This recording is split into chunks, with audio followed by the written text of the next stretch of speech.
Okay, if you watch our channel, it's all about healing, and a lot of it geared around the teachings of Dr. Joe Dispenza and consciousness and that consciousness space. That's what our channel is about. But if you've ever queried how consciousness and quantum theory and quantum physics and the void and all that stuff of quantum mechanics and entanglement, if you've lend yourself a little bit over to the stuff that happens around that umbrella of consciousness, and you lend a little bit of an ear to stuff that you may or may have not experienced in life, but you question that entanglement process. This video is for you, for sure, because I'm going to delve a little bit into, or not a little bit, a lot. I'm going to start connecting the dots of the space of consciousness and how it intersects and connects to the consciousness environment, which includes UFO phenomenon and includes that whole dynamic, that whole phenomenon, Skinwalker Ranch. This episode is about that and how the connections, how the connected dots connect. And it's not a place to fear. And if that interests you, watch this video, because that's what this one's about. Check one, check.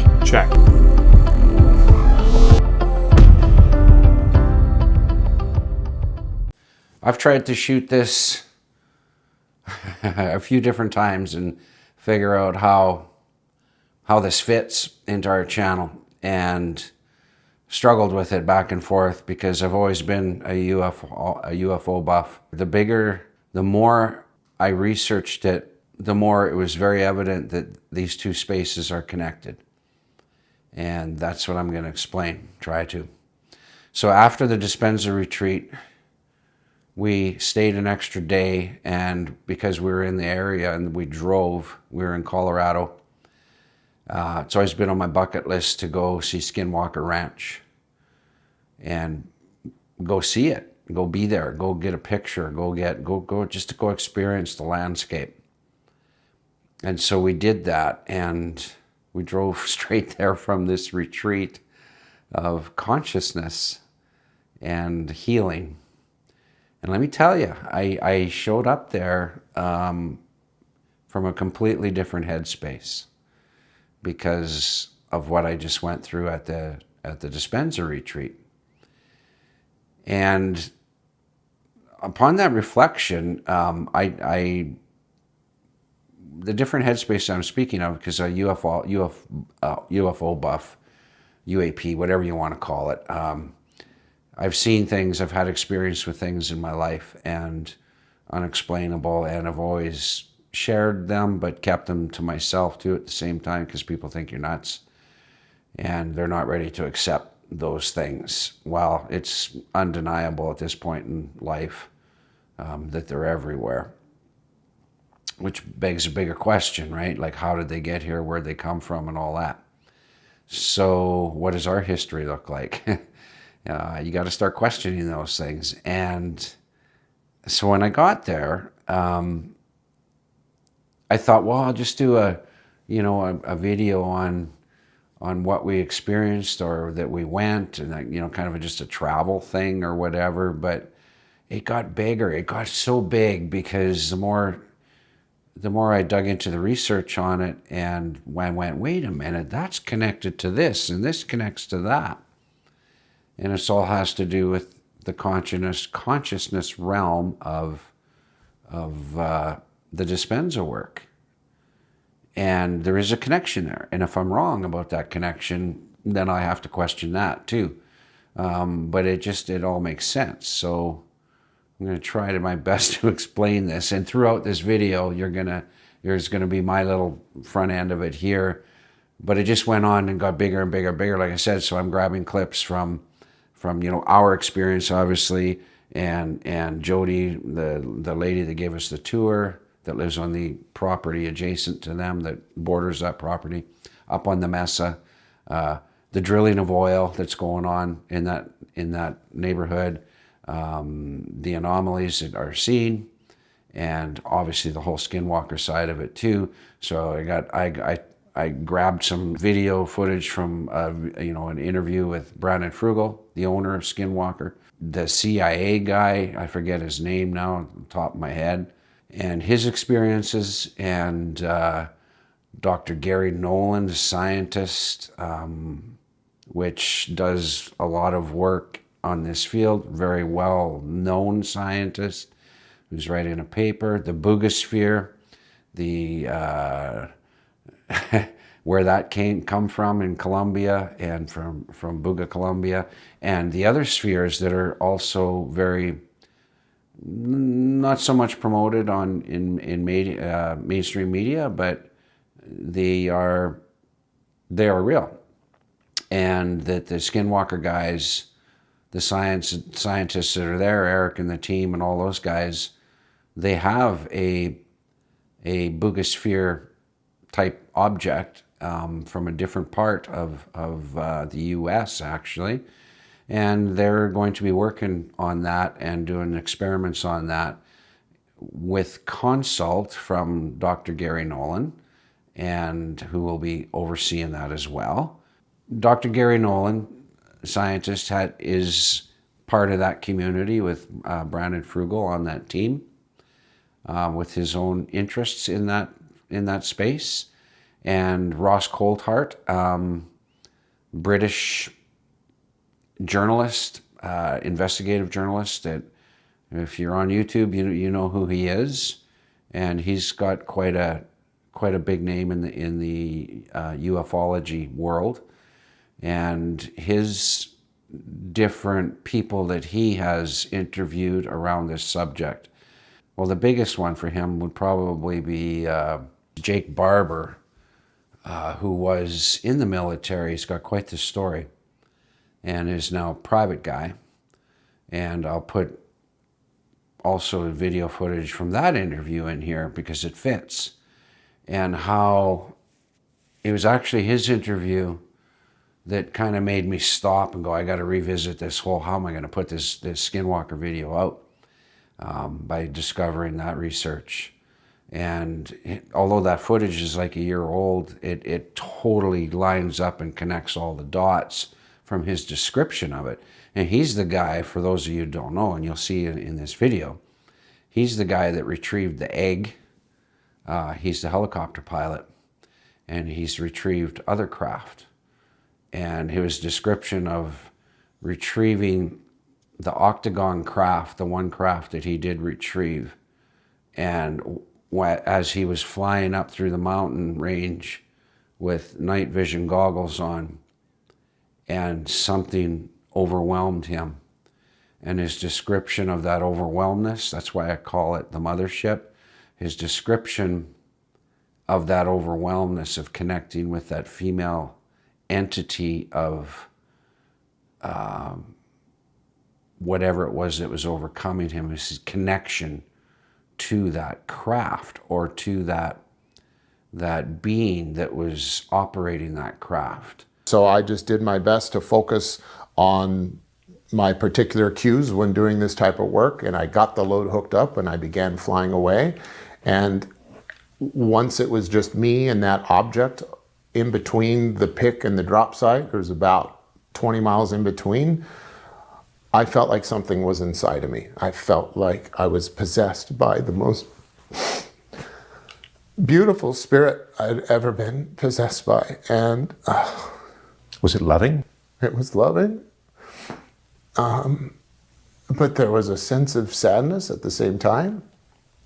And had you ever had an experience like this before? No, it was a very feminine energy, I'll tell you that. It felt like the spirit of God, but not in any masculine sense that I had ever felt. It was like, again, the feeling of my mother. And my daughter and beauty. And it wasn't like a soul, it was like a frequency that I was connected with. Is the exact same description that I described at the Joe Dispenza retreat when I connected with my pineal gland and I connected to the consciousness space of quantum. And it's the exact same description. And that was so profound to me. It's like, whoa, that is a hard connection right there. Because this object, whatever it was capable of communicating with you in your mind. That object, or whatever was controlling that object, was also connecting to me through the mind, through my mind. Now you learned, didn't you, that this was the tip of an iceberg. It wasn't Correct. just you. Correct. What did you learn? Well, my work, coincidentally, shortly after that, led me in support of another particular part of the program, which deals directly with looking at this piece right here, which is there a component on the summoning side that we call, and the operation side of these non-human craft that has to do with consciousness, or at least a field of consciousness that perhaps humans can tap into, and maybe all beings in the universe can tap into. What is a psionic? A psionic person is someone with the predisposition for extral, temporal, you could say, abilities and sensitivities. Someone who has a fantastic intuition. And all those connected dots. So it's consciousness. That's what they're experimenting with. That's what their research is all about, is consciousness. And the Star Watcher program, that is a civilian-operated program directed by Dr. Gary Nolan. And Barber is a working component of that. And he's part of that project along with Dr. Stephen Greer. Say what you want about Greer, but he hasn't been wrong. And so that does fit into our channel, because consciousness is everything that has to do with healing, has to do with communicating, has to do with remote viewing, has to do with psychic abilities. And they call them psionics in that space. From a government standpoint, they're called psionics, which are psychics. And it's all connected. So that's how it fits in our channel, and I'll try to just sprinkle this in where I can and try to finish that video so I can get it up, because it's such a good video. And there's a few people in it that might be of interest. So the irony is that part of your discovery inside the program is that there genuinely are people who can actually make a mental, spiritual connection to a technology. Yes, 100%. And so don't get freaked out, man. It's just enjoy the journey and start connecting your own dots to that thing. And if you're a follower of Dr. Joe Dispenza, which I assume you are, you'll see how they're connected. And it's nothing to fear. It's something to be liberated and enjoy, because it's beautiful. It's absolutely beautiful. So enjoy the video.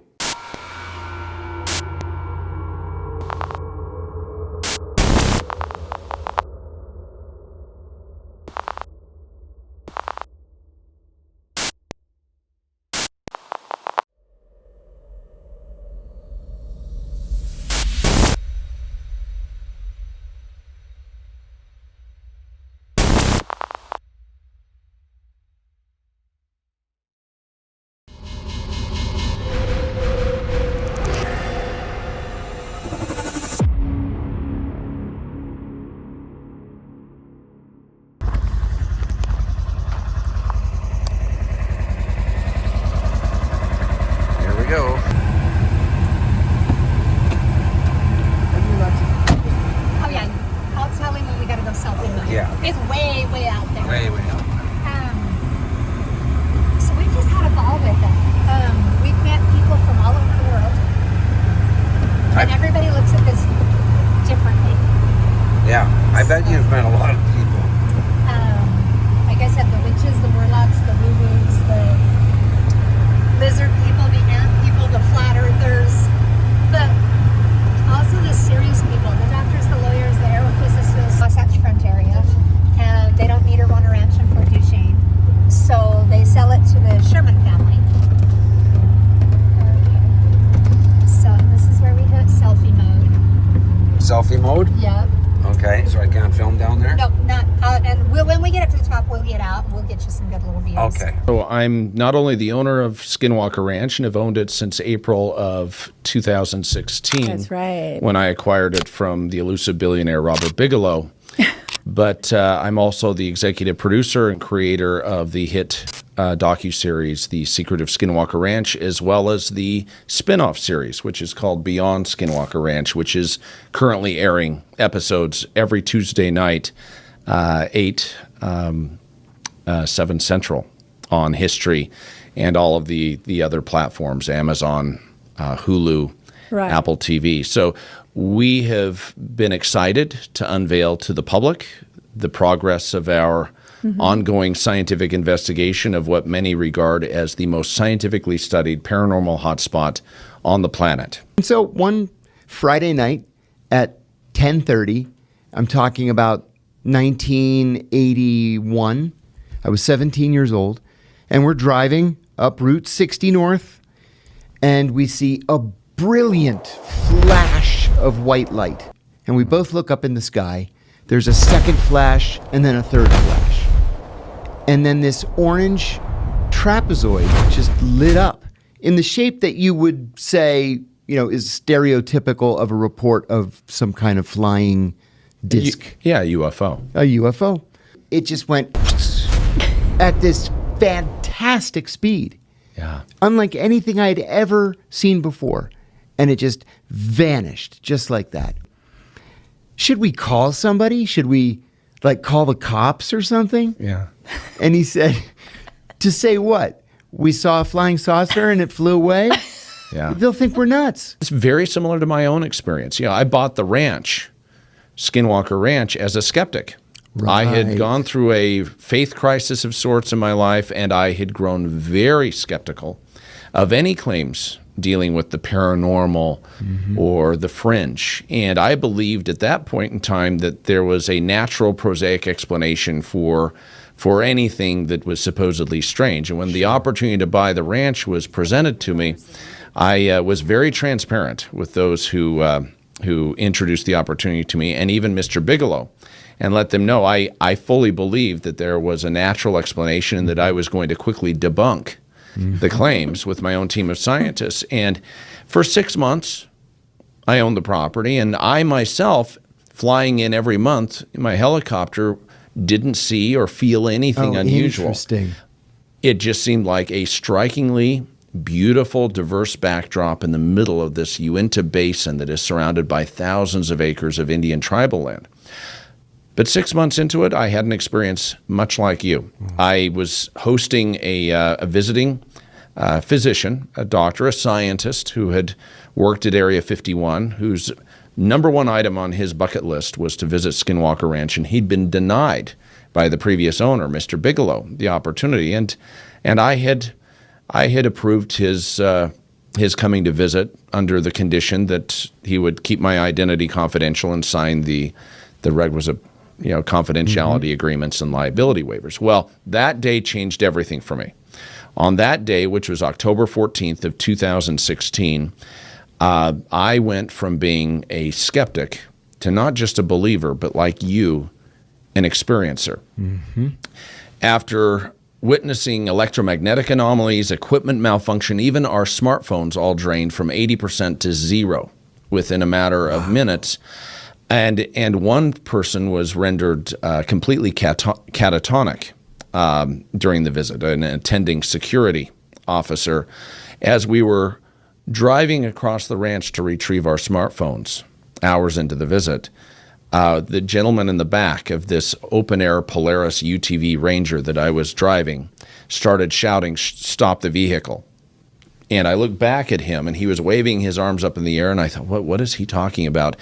And as I brought that vehicle to an abrupt stop, and there was dust flying everywhere, and I looked where he was pointing right up ahead. Right ahead of us, above this mesa plateau that runs the entire expanse of the property east-west, was a silver disc-like object, a 40, 50-foot long silver grayish disc-like object that was about 100 feet above the mesa in broad daylight, right above us. And we were all sitting there pointing at it in awe. And within seconds, it changed position. It darted to the left. See, they defy the laws of physics. It was in the blink of an eye. It could change position. Seconds later, it dropped to what appeared to be a low hover above the ranch mesa there. Few seconds later, after we all expressed our continued shock, it darted to the right. And then, within moments, it was gone. In the blink of an eye, it either darted off at some Mach 100 at some speed that would be difficult to quantify, or it just blinked out of this reality or was able to cloak its identity. But it was gone. The entire incident, which changed my entire worldview in that moment and took me from being a skeptic to an experiencer, was all of 20 seconds. But it was life-changing. From that point forward, I had to either acknowledge the reality that there's more at play in our world than meets the eye, or I could deny it and simply ignore it and move on and pretend that it didn't happen. And I, as you've seen, I ended up doubling down, spending millions of dollars. And from that point forward, I began using science and technology to monitor and document the reality of the phenomena at this very strange 512-acre assemblage. And like you, it was a life-changing experience. And I didn't meet any little green men that came out of the saucer or anything like that. How unfortunate. But I have to tell you, it was undeniable, and with multiple witnesses, who I had never met before that day. And that morning, they had actually, the two security officers had expressed their skepticism. I asked them, do you believe in UFOs? Do you believe that there's any credibility? And the two gentlemen who were accompanying the doctor both smiled and shook their heads and said, no, we don't think there's anything to it, but we're here to maintain safety and to make sure everything goes well. Those gentlemen were just as in shock as I was. And so to have multiple witnesses, electromagnetic anomalies, equipment malfunction, an acute medical episode occur that very afternoon, and rapid battery depletion that all preceded this life-changing event. It's undeniable. The reality that our skies are being visited, our airspace is being violated by craft, objects of unknown origin using advanced physics and propulsion technology that defy any conventional explanation, is an absolute reality, and anyone who would deny it.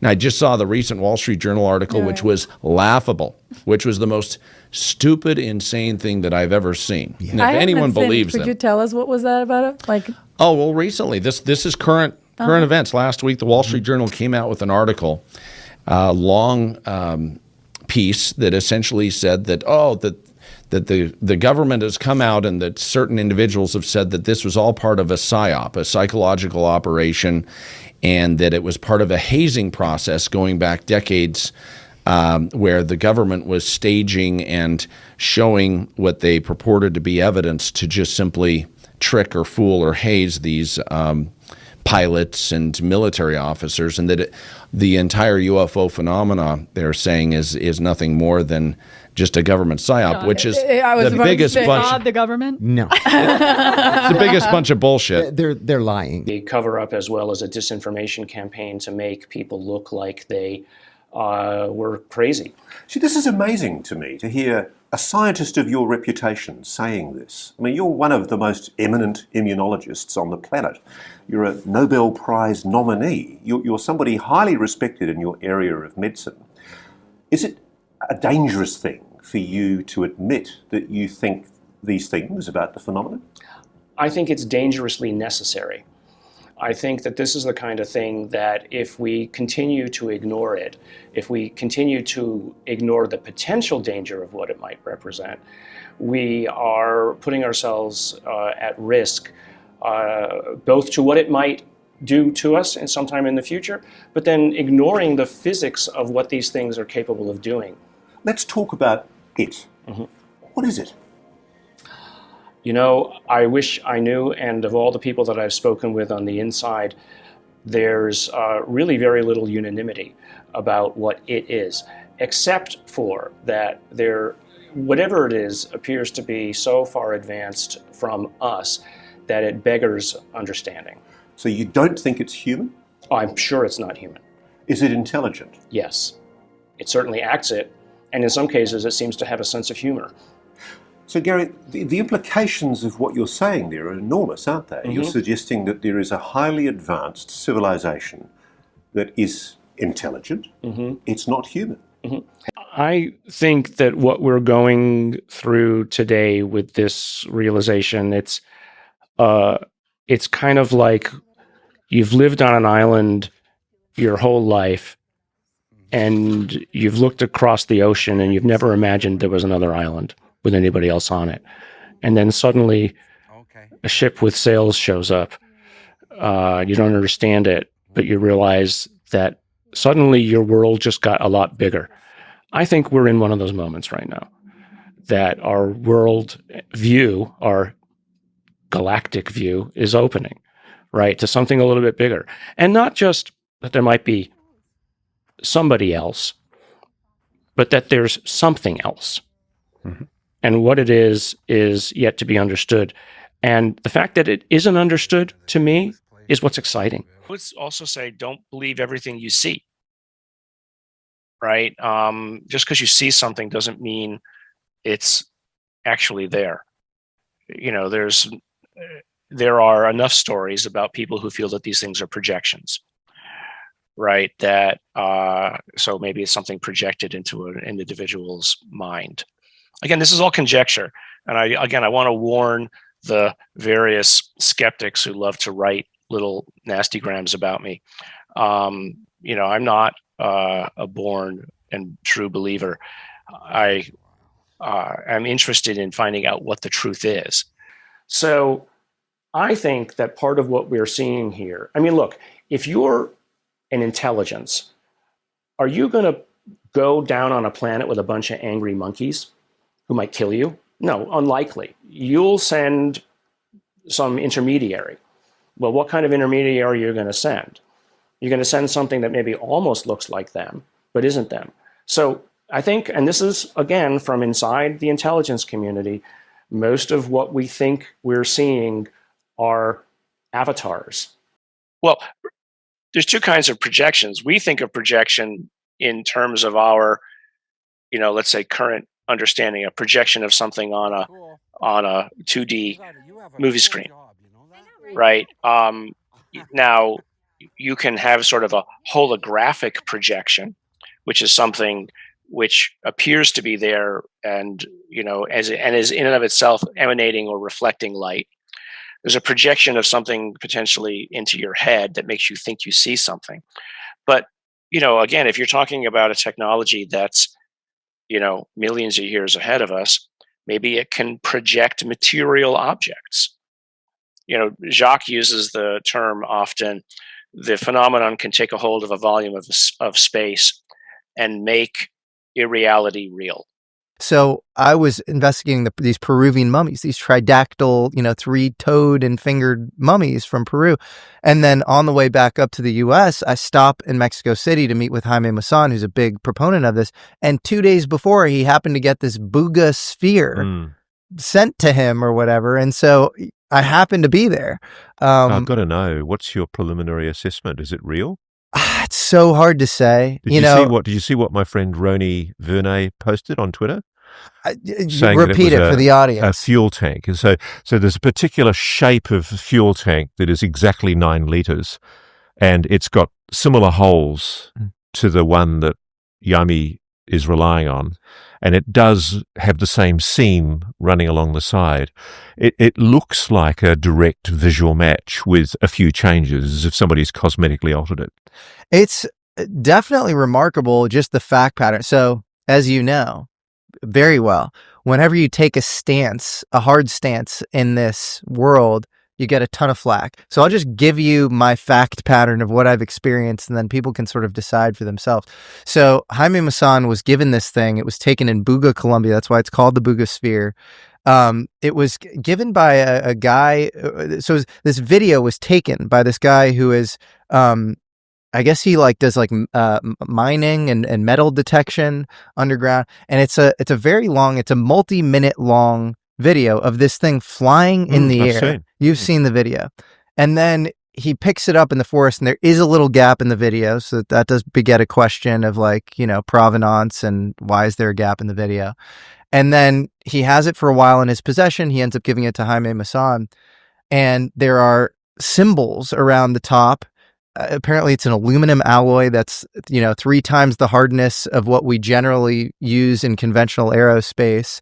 And then maybe the most interesting fact I can give you that is new to the audience as well is I showed photos of the symbols to Mario Woods and to Randy Anderson. Mario Woods, 1977 Ellsworth Air Force Base experiencer.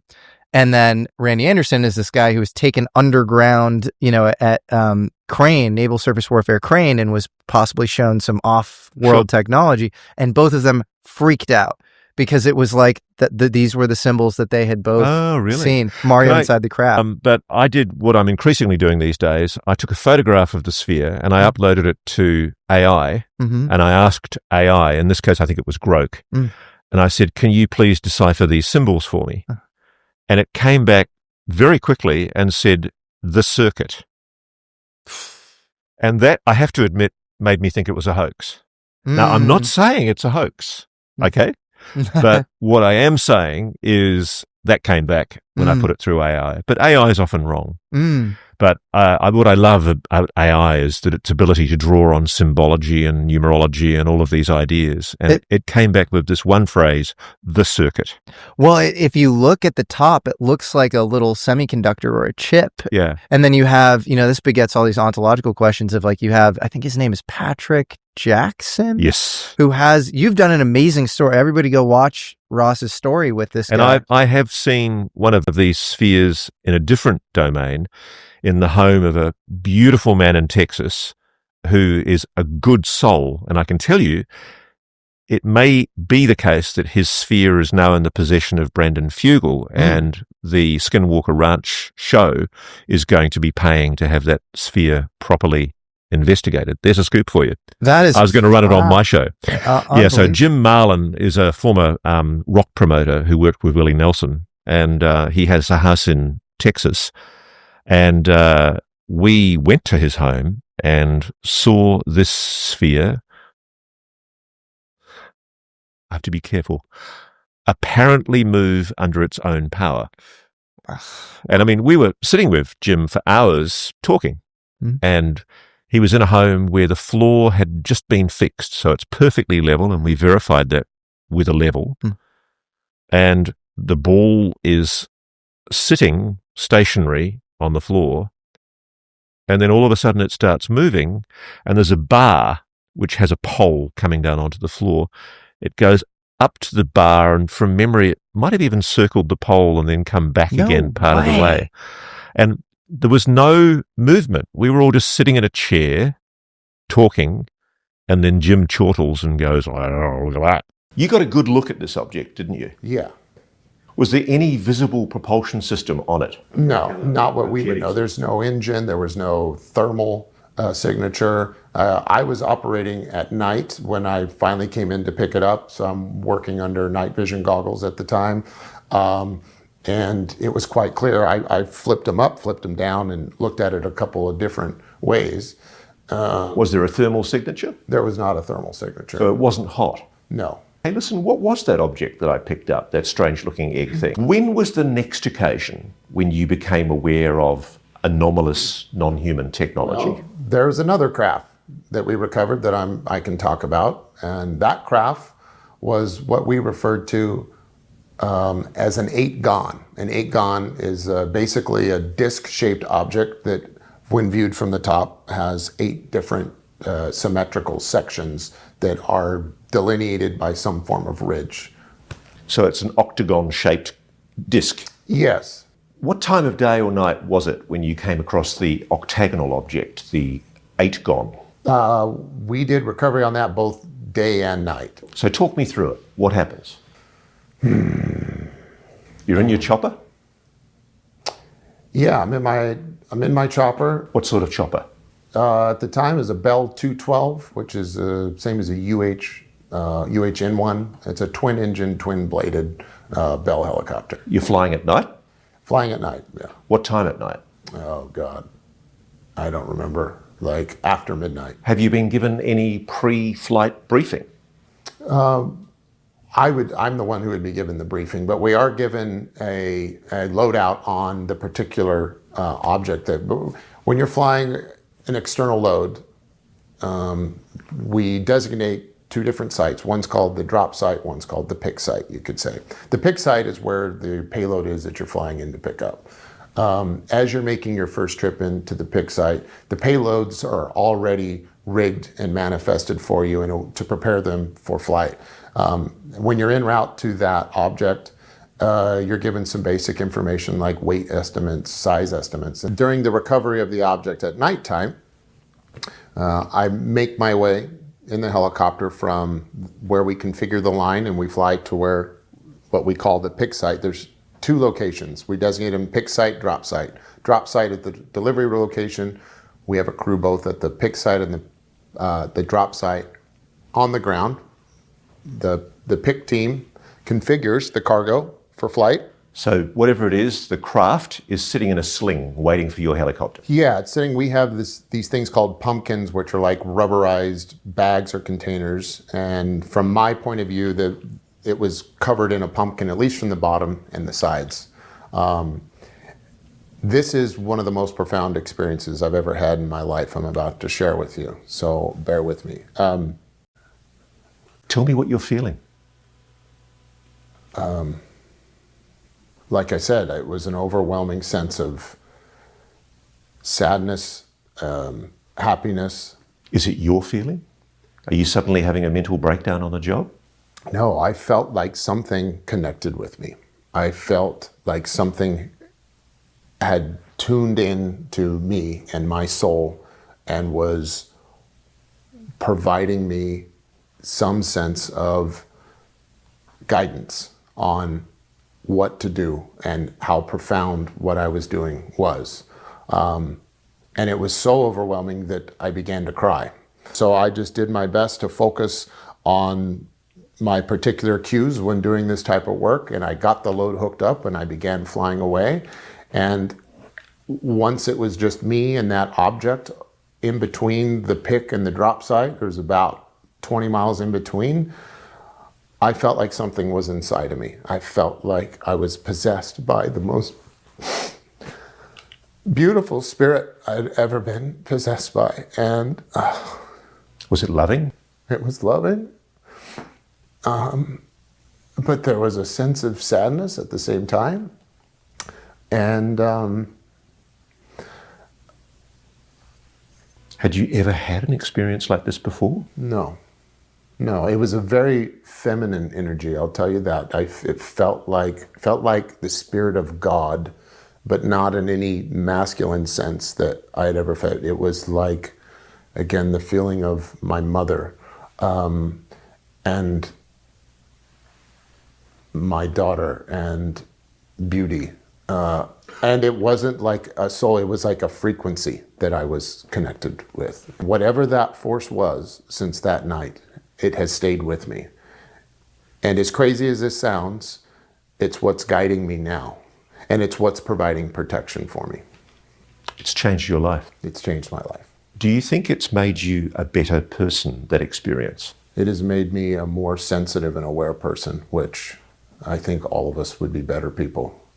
There is a known and researched and implemented emotional or psychic, or what we call a psionic component to the research and development of the UAP program. You know now, don't you, that the US Air Force has been secretly testing people through the GATE program for certain psychic abilities. Yes. Something made you connect with that machine that night. Yes. It chose to connect with me and reportedly no one else on my crew. Because this object, whatever it was capable of communicating with you in your mind. That object, or whatever was controlling that object, was also connecting to me through the mind, through my mind. Now you learned, didn't you, that this was the tip of an iceberg. It wasn't Correct. just you. Correct. What did you learn? Well, my work, coincidentally, shortly after that, led me in support of another particular part of the program, which deals directly with looking at this piece right here, which is there a component on the summoning side that we call, and the operation side of these non-human craft that has to do with consciousness, or at least a field of consciousness that perhaps humans can tap into, and maybe all beings in the universe can tap into. What is a psionic? A psionic person is someone with the predisposition for extral, temporal, you could say, abilities and sensitivities. Someone who has a fantastic intuition. What did you discover the psionics were being used for in the program?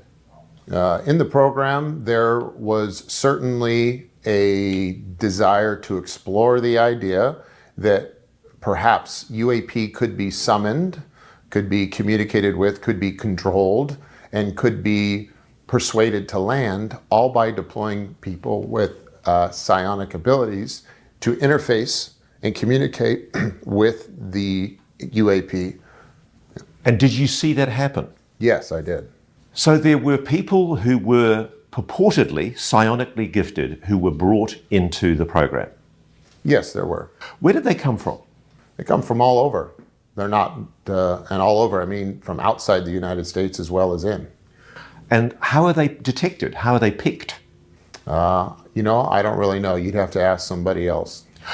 I'm told that there are particular indigenous communities around the world, Native Americans, people in different third world countries, who apparently have enhanced psychic abilities that are recognized. Sure. I think most people could grasp the idea that perhaps people that are from other cultures, our culture leaves a lot to be desired when we look at the contaminants that exist in our food, contaminants that exist in our drugs, and contaminants in our culture.